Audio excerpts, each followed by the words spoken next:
Hey everyone, and welcome back for another deep dive. Yeah. You know, we like to pick some pretty intense topics, and today is no exception. We're going to be talking about cultural battlegrounds. Yeah, that's one way to put it. Yeah, and I think a lot of our listeners, you guys are pretty savvy. You've probably noticed some of these battles raging around us. Oh, absolutely. It's impossible to ignore. Yeah, so our guidebook for this journey is Defending the West, and let me tell you, it covers a lot of ground. We're talking masculinity, white privilege, how conservatives are treated, globalism, even attacks on Christianity, and the whole climate change narrative. It's a pretty comprehensive look at what the author sees as the biggest threats to Western civilization. Yeah, and we're not going to sugarcoat it. Some of the stuff is pretty controversial. Yeah. But our goal here isn't to just regurgitate the book. Okay. We want to pull out the most compelling arguments, the stats, the examples that really make you think. Exactly. We want to give you the tools to understand these debates and to form your own conclusion. Okay, so let's jump right in with something that I know is close to home for a lot of our listeners, the so-called war on masculinity. We've all seen it, the bumbling dad in the commercial, constant portrayal of men as inconfident or out of touch. It's become such a pervasive stereotype that it's almost become invisible. Right, like it's just accepted as normal. Yeah. But our source traces this shift back to the rise of second-wave feminism in the 70s. And they use a really interesting example, a 1970 Miss Magazine cover with a woman holding a doll and the caption, "I am not a toy, I am not a doll." Powerful statement for women's liberation, for sure. But the book argues that it also contributed to the devaluation of traditional masculine qualities. And what's fascinating is that this devaluation doesn't just impact men. The source makes the case that many women are actually attracted to those very traits that are now being demonized. Frank assertiveness, protectiveness, that kind of thing. Those qualities that make a man, those primal instincts. And the book argues that by attacking masculinity, we might actually be undermining the very foundation of healthy relationships. Because if men are constantly being told that their natural instincts are toxic, it's going to create a lot of confusion and resentment. Yeah, no kidding. So it begs the question, what does a healthy, balanced expression of masculinity even look like in today's world? That's the million-dollar question, and it's one that we need to be having. Okay, shifting gears a bit. Let's talk about another hot-button issue, the concept of white privilege.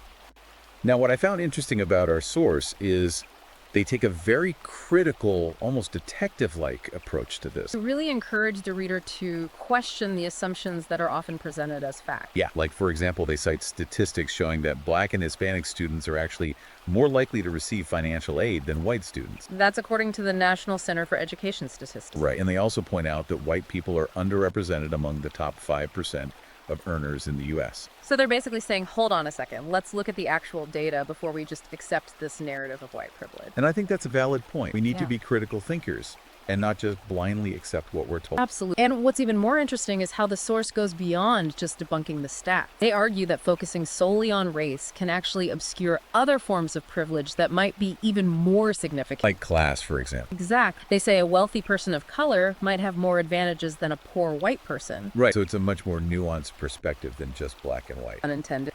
Yeah, I see what you did there. Yeah. But seriously, this ties into their broader critique of white guilt, which they argue is ultimately counterproductive. They say it creates more division than it solves. And that's something I think we can all agree on.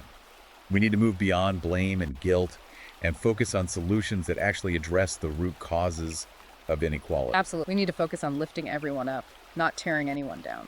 Okay, let's dive into something that I know is a major concern for a lot of our listeners, the perceived war on conservatives. This is something that's been getting a lot of attention lately, and for good reason. Yeah, our source uses a very specific example to illustrate this point, the case of the Google engineer who was fired for writing a memo that questioned the company's diversity policies. Right, and it wasn't just that he was fired, it was the way he was demonized and portrayed as some kind of bigot just for expressing a different opinion. Yeah, it was like they were trying to make an example of him. And the source argues that this is part of a broader pattern of silencing conservative voices in big tech and beyond. And they link this to a really alarming statistic. They claim that Google has the power to shift the voting preferences of undecided voters by up to 10%, just through the way they present information in search results. This raises some serious concerns about censorship and the control of information in the digital age. Absolutely. If these platforms can control what we see and hear, they can control our thoughts and beliefs. It's a very Orwellian scenario. It really is. And it's not just Google.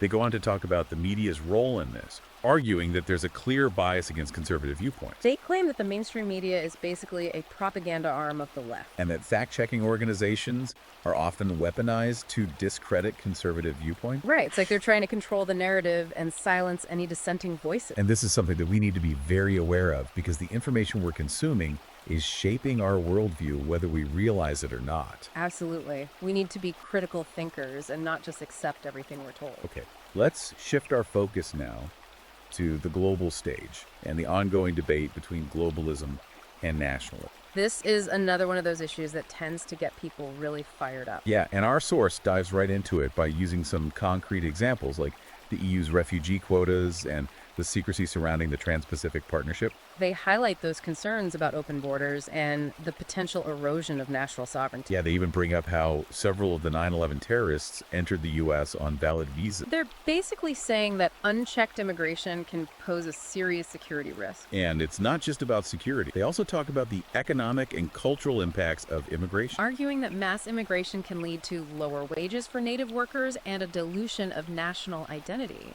So it's a complex issue with a lot of different angles to consider. It's not as simple as just being pro-immigration or anti-immigration. We need to have a nuanced discussion about the costs and benefits of different immigration policies. No, this next topic is one that I know is very close to the hearts of many of our listeners: Christianity under attack. This is something that we've seen happening more and more in recent years. Yeah, and the source doesn't hold back. They argue that leftist ideologies are actively seeking to eradicate religion, particularly Christianity. They point to the increasing secularization of society and how traditional Christian values are often portrayed as outdated or even harmful in the mainstream media and academia. They're basically saying that Christianity is being demonized. And they're particularly concerned about the impact of what they call the woke ideology on the family structure. They argue that it undermines traditional gender roles and family values, leading to the breakdown of the family unit. It's a clash between two very different worldviews, a traditional view of family and faith versus a more progressive, secular worldview. And the source is arguing that the traditional view is under assault. Yeah, they're basically saying that the left is trying to redefine what it means to be a family. Okay, let's move on to a topic that's been dominating the headlines lately: the trans agenda. This is another one of those issues that's really polarizing. Yeah, the source dives right into this with an example of a California teacher who labeled any dissenting views on transgender issues as transphobic. And they use this example to illustrate a broader point that this isn't about genuine tolerance or equality, but about silencing any opposition to a particular ideology. They argue that this agenda seeks to redefine gender and sexuality in a way that erases biological differences between men and women. They're basically saying that the left is trying to erase the distinction between male and female. Now, this next topic might seem a little out there to some, but I think it's important to address the war on reality. This is where the source gets into some of the more controversial claims about climate change. Yeah, they specifically call out Al Gore's hockey stick graph from An Inconvenient Truth, which was widely criticized for its statistical flaws. They also challenged the narrative about polar bears dying out due to melting ice caps, pointing out that the polar bear population has actually increased in recent decades. They're essentially arguing that the science on climate change isn't as settled as we're often led to believe. And they question the motives of those who are pushing this narrative, suggesting that there's a political and economic agenda behind it. It's a very provocative argument. It is. And it's one that we need to be willing to have an open and honest discussion about. Absolutely. We need to be able to question the prevailing narrative without being labeled as deniers or heretics. Okay, and finally we're getting into something that's pretty bleak. But I think it's important to confront the decay of society. This is where the source really lays out their pessimistic view of the future. Yeah, they paint a pretty grim picture. They talk about the breakdown of the traditional family unit and how it's leading to a host of social problems like crime, drug abuse, and mental illness. And they link this back to that idea of masculinity being demonized, arguing that we're raising boys without the traditional values of strength, responsibility, and protectiveness. They're basically saying that we're creating a generation of men who are unprepared for the challenges of life. And that this is going to have dire consequences for our society. So it's a pretty sobering assessment of where we are as a culture. It is, Yeah. but they also offer a glimmer of hope. They believe that we can turn things around if we rediscover those traditional values and rebuild the institutions that have been eroded. It's a call to action. Yeah, they're basically saying that we need to wake up and fight for our civilization. Powerful message. So that covers the main chapters of Defending the West. But there are a few more that I want to touch on briefly because I think they'll be particularly relevant to you guys. Okay, let's hear it. For example, There's a whole chapter on the criminalization of self-defense, where the source takes a very pro-gun stance. They argue that restricting gun ownership actually makes society less safe because it disarms law-abiding citizens and leaves them vulnerable to criminals. It's a perspective that resonates with a lot of people who believe in the right to bear arms for self-protection. Yeah, they're basically saying that the government can't always be there to protect us, so we need to be able to protect ourselves. And then there's a chapter on the rise of the deep state, which taps into that idea of hidden power structures controlling things behind the scenes. They claim that this deep state is working to undermine our values and erode national sovereignty. It's a concept that's gained a lot of traction in recent years, particularly among those who distrust the government and the mainstream media. Yeah, they're basically saying that there's a shadow government that's operating outside of the normal channels of power. Okay, wow. That was a lot to unpack. It certainly was. And remember, this was just a glimpse into one source, one perspective on these very complex issues. It's important to remember that there are other perspectives out there and that we need to be open to considering them all. Absolutely. This book is just a starting point. It's a way to get the conversation started. It's up to each of us to do our own research and to come to our own conclusions. And to engage in respectful dialogue with those who hold different views. Exactly. We need to be able to have these difficult conversations without resorting to name-calling or personal attacks. Because at the end of the day, we're all in this together. We are, and we need to find a way to bridge the divides that separate us. I agree. So keep thinking critically, keep questioning everything, keep fighting for what you believe in. And most importantly, keep an open mind. Thanks for joining us for this deep dive. It's been a pleasure. We'll see you next time. Take care.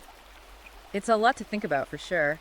But I think one of the key takeaways from all of this is that these cultural battles aren't just about ideas. They're about power. Exactly. It's about who gets to control the narrative, who gets to define the terms of the debate, who gets to decide what's acceptable and what's not. And one of the most potent weapons being used in this battle is language. Absolutely. The way these issues are framed, the words that are used can have a huge impact on how they're perceived and ultimately who holds the power. It's like that old saying, he who controls the language controls the masses. Exactly. And we see this happening all the time in these cultural battles. Like with the term white privilege, for example. Right. The source argues that this term is intentionally divisive, designed to make white people feel guilty and less likely to push back against policies that might disadvantage them. It's like a way of silencing dissent before it even begins. Precisely. And it's very effective. Because most people don't want to be seen as racist or privileged, so they just shut down and go along with the narrative. It's like they're being bullied into silence. In a way, yes. And another weapon being used is the control of information. We touched on this earlier with big tech and media bias. But it goes way beyond that.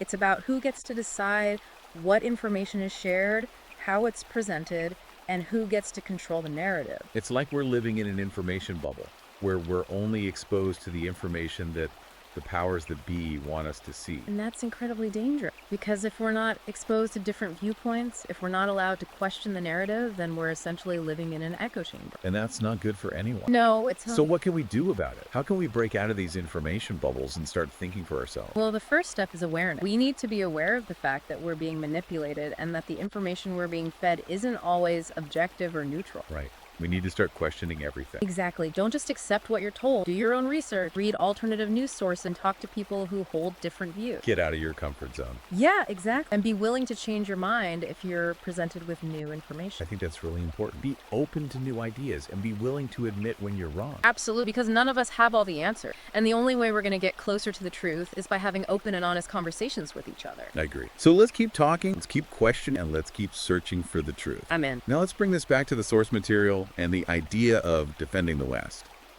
What do you think the author means by that phrase? I think it's pretty clear from the book that the author sees Western civilization as being under attack. Both internal and external forces. Right, and he believes that we need to defend those values and traditions that have made the West great. Things like individual liberty, free speech, limited government, the rule of law, and the Judeo-Christian values that underpin our culture. Exactly. He sees these values as being under assault from the left, from radical Islam, from globalism, and from a host of other threats. And he's calling on people to wake up and fight back. To defend our way of life. To preserve our heritage. To protect our freedom. And I think that's a message that resonates with a lot of people. I think so too, because I think a lot of people feel like something is wrong with our society but they can't quite put their finger on They it. sense that something is off. Right, and I think this book gives them a framework for understanding what's happening and why. It helps them to connect the dots. Exactly. And it gives them a sense of hope that we can turn things around. If we're willing to fight for what we believe in. Absolutely. Okay, I want to go back to something we discussed earlier. The war on masculinity. It really struck me when the source talked about how society is pushing men to be more feminine. Yeah, that was a really interesting point. And while those qualities can be valuable, they argue that it shouldn't come at the expense of traditional masculine traits. Right, it's about finding a balance. Exactly. We need both masculine and feminine energy in our society. And we need to allow men to be men without shaming them for it. I think a lot of men are struggling with this right now. They're being told to be one way, but their instincts and their upbringing tell them something different. It's creating a lot of confusion and frustration. And I think it's contributing to some of the social problems we're seeing, like the decline of marriage and the rise of fatherlessness. I agree. And this brings me to something that I think is particularly relevant to our audience today, the concept of covert contracts in relationships. Ah, yes. This is a fascinating concept. It refers to the unspoken expectations and agreements that exist between partners. The things that are never explicitly stated, but everyone kind of assumes are true. Right, like those traditional gender roles we were talking about earlier. Maybe there was this unspoken agreement that the man would be the primary breadwinner and the woman would stay home with the kids. But now those roles are changing. And those unspoken agreements might not hold up anymore. And that can lead to a lot of conflict and resentment. Absolutely, because Yeah. if those covert contracts are violated, it can feel like a betrayal. Exactly. And I think this is something that a lot of men are experiencing today. They're feeling like the rules of the game have changed, but no one told them. And they're feeling betrayed by the women in their lives. Right. And I think this is one of the reasons why there's so much anger and frustration among men today. They feel like they've been lied to and that they're being punished for following the rules that they were taught. And I think it's important for men to understand these covert contracts and to be aware of how they can impact their relationship. It's about being aware of the unspoken expectations and having the courage to question them and to renegotiate them if necessary. Exactly. Because if we don't, then we're just setting ourselves up for disappointment and resentment. I think that's a really important point. And it ties into the whole red pill philosophy that many in this audience are familiar with. Yeah, because the red pill is all about waking up to the realities of gender dynamics and challenging the prevailing narratives about relationships. Exactly. And part of that is recognizing these covert contracts and understanding how they can impact our lives and our relationships. It's about taking control of our own destinies and not letting ourselves be manipulated by societal expectations. I love it. So let's keep this conversation going in part 3 of our deep dive into defending the West. It's about taking back our power. Yeah, absolutely. So much of what we've been talking about today comes down to power, who has it, who wants it, and how they're using it. And one of the key things that the author of Defending the West emphasizes is that the left is very good at using power. They've mastered the art of manipulation. Exactly. They know how to use language, how to control the narrative, how to play on people's emotion. And they're not afraid to use those tactics to achieve their goals. Which is why it's so important for us to be aware of those tactics and to learn how to counter them. We need to fight fire with fire. Well, I wouldn't necessarily say fight fire with fire, Yeah. but we do need to be more strategic in how we defend our values. We can't just sit back and let the left run roughshod over us. Exactly. We need to be proactive, we need to be organized, and we need to be united. And we need to be smart. Absolutely. We need to understand the enemy's tactics and develop our own strategies for countering them. So what are some of the things that we can do to push back against the left's agenda? Well, one of the most important things is to support organizations that are fighting for our values. There are a lot of great groups out there that are doing amazing work. But they need our support, they need our money, they need our time, and they need our voices. And we also need to be more active in our communities. Get involved in local politics, run for office, support candidates who share our values. And most importantly, talk to people. Have those difficult conversations, share our ideas, explain why we believe what we believe. We need to be willing to engage in respectful dialogue with those who disagree with us. Because if we don't, then the only voices that will be heard are the voices of the left. And that's a recipe for disaster. It is. So let's get out there and start fighting for what we believe in. I love it. And remember, if you want to dive deeper into these ideas and explore them further, the book Defending the West is available on Amazon, Kindle, and Google Play Books. It's a great resource for anyone who wants to understand the challenges facing Western civilization. Thanks for joining us for this deep dive. It's been a pleasure.